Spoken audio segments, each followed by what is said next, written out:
o assunto é economia, né? É geração de renda. E eu quero dar aqui boa tarde, né? Para o nosso convidado Beto Contatese, que é presidente da Valendo Economia Criativa da Amazônia, que daqui a pouco vai falar com a gente um pouco sobre que trem é esse, né, da economia criativa.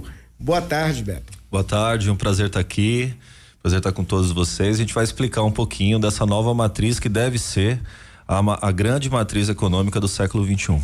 É isso aí, quem está aqui no estúdio com a gente, né, um grande conhecido nosso que sempre está aqui também no meio-dia com o Jefferson Coronel, o economista Max Cohen, que é fundador da Arapaima Giga, né, que é um sistema de apoio a decisões financeiras, né, que tem como objetivo aí apoiar decisões de investimento utilizando técnicas de finanças quantitativa e inteligência artificial, que é a bola da vez, né, Max? Boa tarde, seja bem-vindo. Muito obrigado, Leanderson. Boa tarde a você, boa tarde a todos os amigos que nos ouvem. É um prazer retornar sempre por aqui. É isso aí, ele tem informações muito boas aqui sobre análise do PIB e tudo mais, mas daqui a pouco a gente vai já entrar nessa seara. E agora eu quero falar aqui contigo, Beto, né? Entre o dia 11 e o dia 17 desse mês agora, né?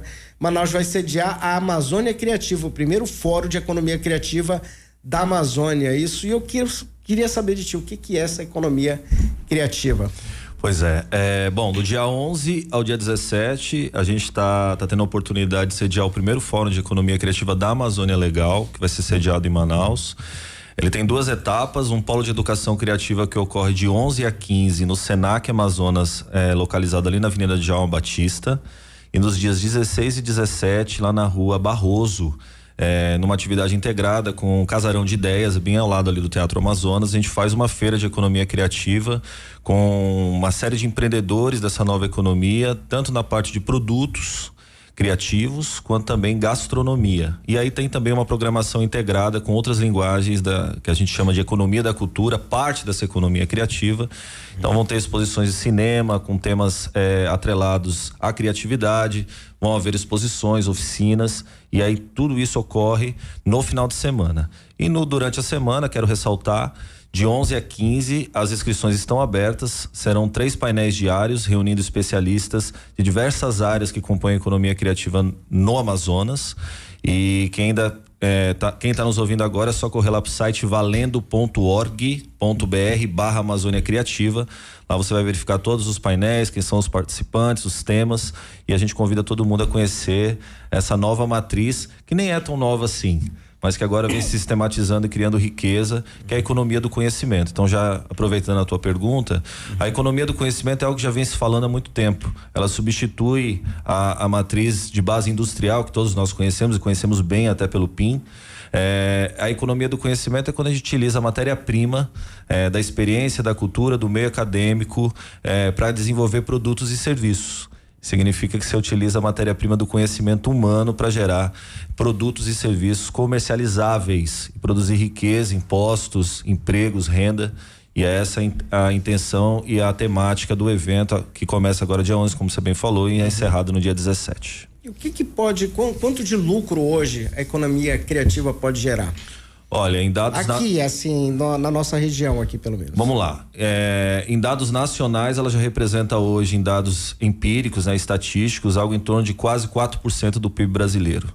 Na Amazônia, esses dados ainda estão sendo levantados, organizados. A gente ainda não consegue precisar isso em números, apesar de que no polo industrial aqui do Amazonas já se tem identificação pragmática, né? Já existem dados a respeito da Indústria 4.0, quanto da economia criativa tem se entregado ao polo industrial de Manaus. São os únicos números que a gente tem hoje, tanto em arrecadação, geração de empregos, etc, etc. Mas no Brasil já representa 4% do PIB nacional. E dados recentes, o Itaú também publicou, que a indústria criativa no Brasil, as indústrias criativas no Brasil hoje já arrecadam e já produzem mais riqueza do que o setor automobilístico. Então é algo que a gente tem que olhar com carinho e desenvolver, porque com certeza será uma economia muito pulsante daqui em diante. Falando em economia, né, Max, temos aí o que? A divulgação do PIB hoje, né? Fala um pouquinho pra gente aí, surpreendeu, tá dentro da média, era aquilo, ou ficou um pouco abaixo? Correto, Leanderson. Hoje o IBGE divulgou o PIB do terceiro trimestre aqui no Brasil e, de uma certa forma, já se estava esperando algo até negativo, ou menos alguma coisa.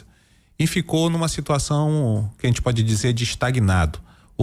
Não deu zero, mas deu 0,1, né?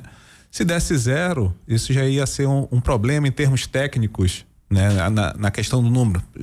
Um pouquinho acima do zero, então podemos dizer que é positivo, mas é zero. Né? Não andamos para canto nenhum, ficamos parados no mesmo lugar. É melhor do que ter diminuído. E uma parte da sinalização do IBGE foi queda de 3% do agronegócio. Então, o agronegócio é uma indústria importante para o Brasil. Nós ainda somos um país que vende commodities, né?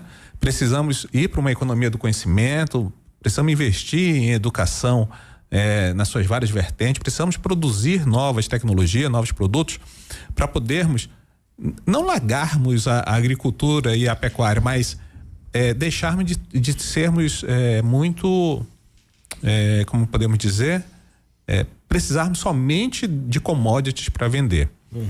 Então, na startup, na Arapaima, a gente criou alguns sistemas que monitoramos o andamento de commodities e investimento ao redor do mundo. Uhum. Né? Commodities e também bolsas de valores. No caso de commodities, a gente vê algo que se tem em economia, que são os ciclos econômicos. Ciclo econômico todo mundo sabe, ou melhor, aqueles que acompanham os jornais vão entender que há momentos de alta seguidos de momentos de baixa. Hein?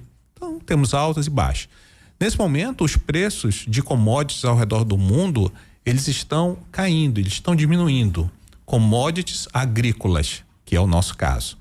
Que é o nosso carro forte, né? Nosso carro forte. Carro-chefe, né? Isso. Por assim dizer, né? Isso. Então, com a queda, e aí são os próximos meses, teremos então uma diminuição do preço dessas várias commodities agropecuárias.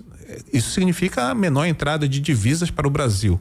Então significa que a nossa agroindústria ela vai faturar menos. Se vai faturar menos, o Brasil cresce menos. Então vamos ter menos renda, menos dinheiro por conta de menos renda circulando no país nessa indústria. Diferente de outros commodities, não são todos que estão caindo. Para te perguntar quais estão subindo: ouro, prata, ferro. Ferro, nós temos exportações de ferro, mas ouro, prata, ferro está aumentando. Em grande parte, por quê? Por causa das guerras. Seja guerra no Oriente Médio, Israel, Hamas, seja na Europa, Ucrânia, com Rússia e outras menores que não estão muito visíveis nos jornais, mas existem vários conflitos, né, ocorrendo. E quando você tem um conflito, as famílias que estão em área de conflito começam a se mudar. E nessa mudança se tem uma situação de buscar segurança. Então, vai transferir seus bens comprando ouro, comprando também criptomoedas que temos hoje disponíveis. Esse é o cenário. Agora, sim, puxando aqui um pouquinho, né? A gente falou de educação, né? Da importância do conhecimento, e hoje saíram os dados aqui do PISA, que sempre quando eles desaba assim, né? E por exemplo, numa das matérias aqui divulgadas pelo Universo Online, né? O UOL, 7 em cada 10 alunos do Brasil não sabem o mínimo de matemática.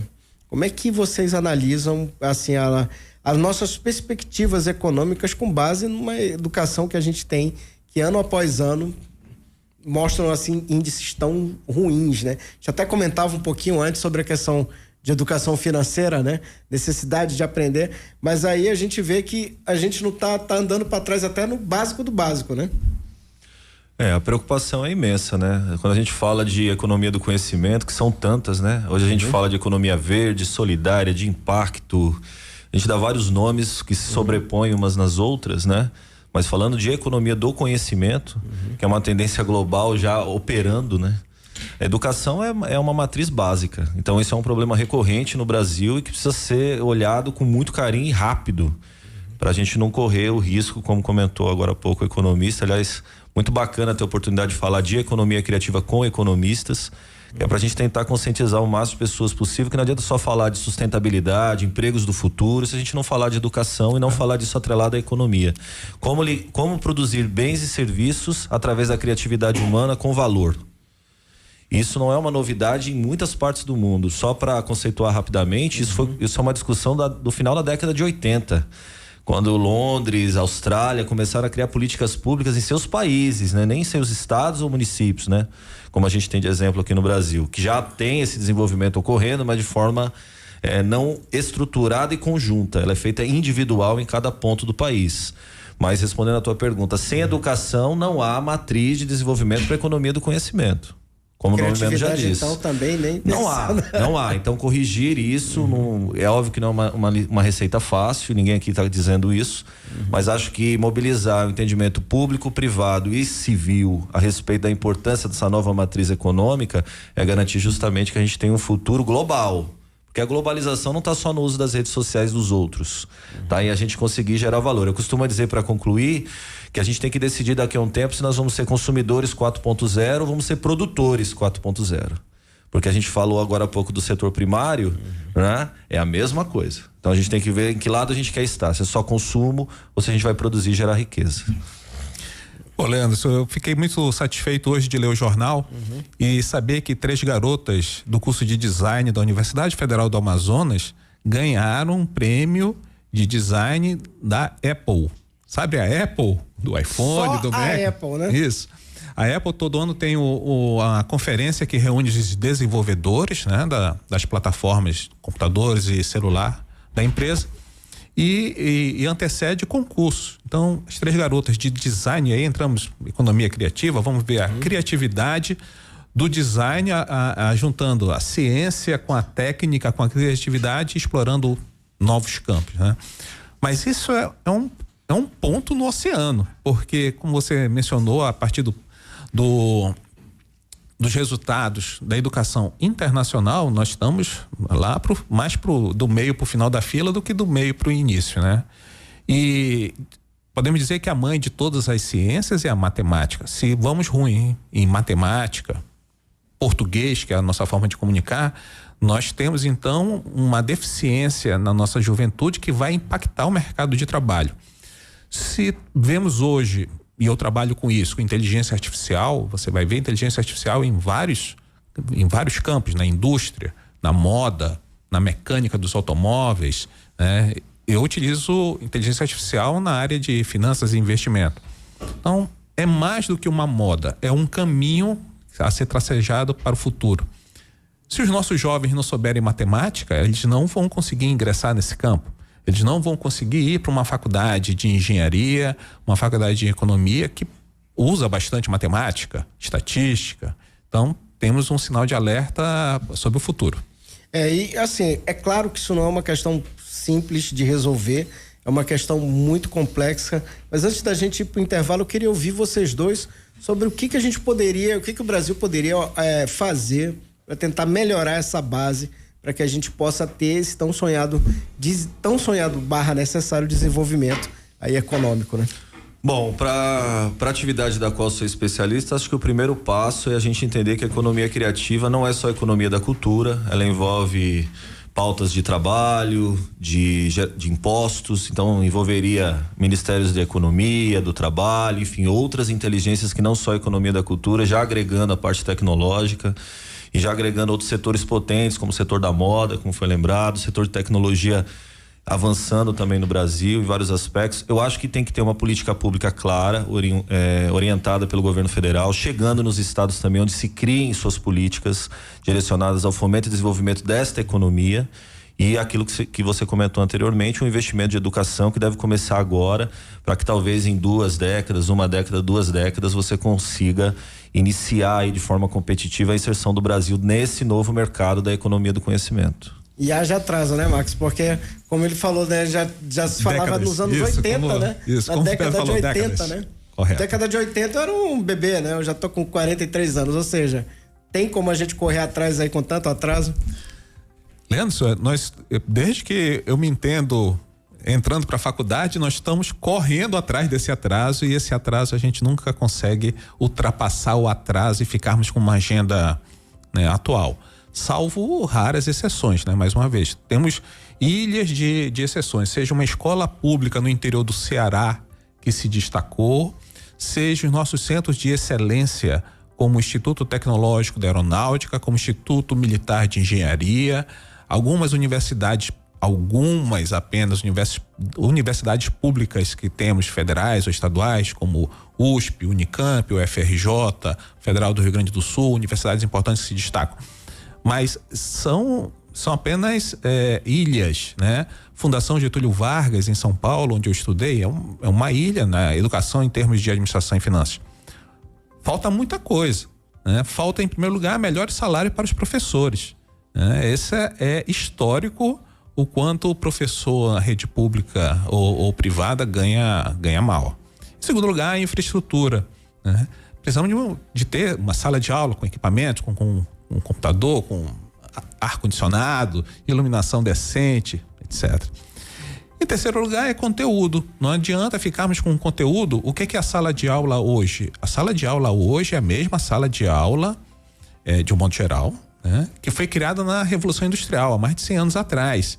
A escolinha, né, onde tem um professor lá na frente e os alunos um sentado um atrás do outro. Esse formato tem mais de 100 anos. Precisamos mudar o formato. As datas já estão alinhadas e só reforçando aqui, Beto, quem quiser acompanhar a feira, né, o fórum, faz o quê? Paga alguma coisa, se inscreve aonde? Deixa a trilha toda aí pra galera. O pessoal acessar. Vamos lá, obviamente nós vamos estar recebendo todo mundo até a lotação da plenária lá no Senac, né? Qual é a lotação lá? A lotação lá são para 100 participantes, tá?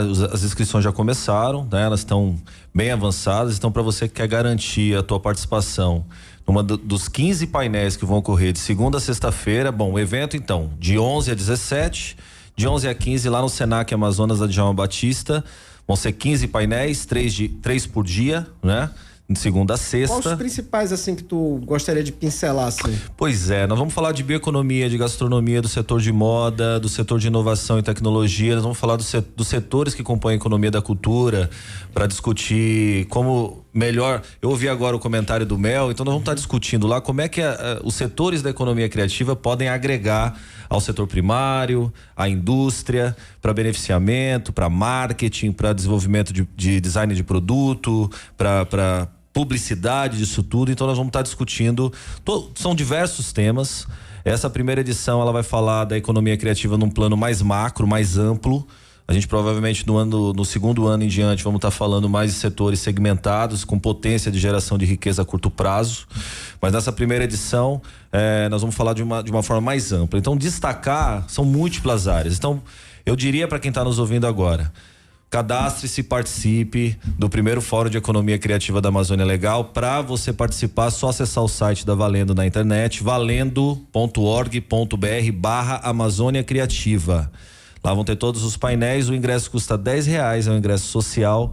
Tudo que for arrecadado durante o evento vai ser destinado ao abrigo Moacir Alves, que cuida de crianças em tratamento com câncer, e acontece então de segunda a sexta no Senac. E no final de semana, lá na Rua Barroso, integrado ali ao Casarão de Ideias, do lado do Teatro Amazonas, vai ter uma feira de economia criativa, reunindo 42 estandes de produtos criativos, gastronomia, cinema, exposições de arte, tudo gratuito para quem estiver visitando ali o Largo São Sebastião, queira visitar especificamente a feira que vai ocorrer dentro do fórum. E quem quiser conhecer mais sobre a Valendo Economia Criativa, quais são as redes? Rede social, @economia valendo e na internet valendo.org.br. Isso aí, Beto, obrigado pelas tuas informações. Eu que agradeço, eu acho importante a gente tá chegando agora, apesar de já estarmos no mercado no Amazonas há quase 10 anos, uma série de projetos já realizados no meio público, privado e de terceiro setor, mas isso é um início de uma caminhada para que a gente desenvolva essa matriz da economia do conhecimento a partir de agora também no nosso estado. Eu que agradeço o espaço, agradeço a presença do Max, e a gente vai voltar a se encontrar e se falar muitas vezes. Vamos sim, com certeza. Muito obrigado, hein?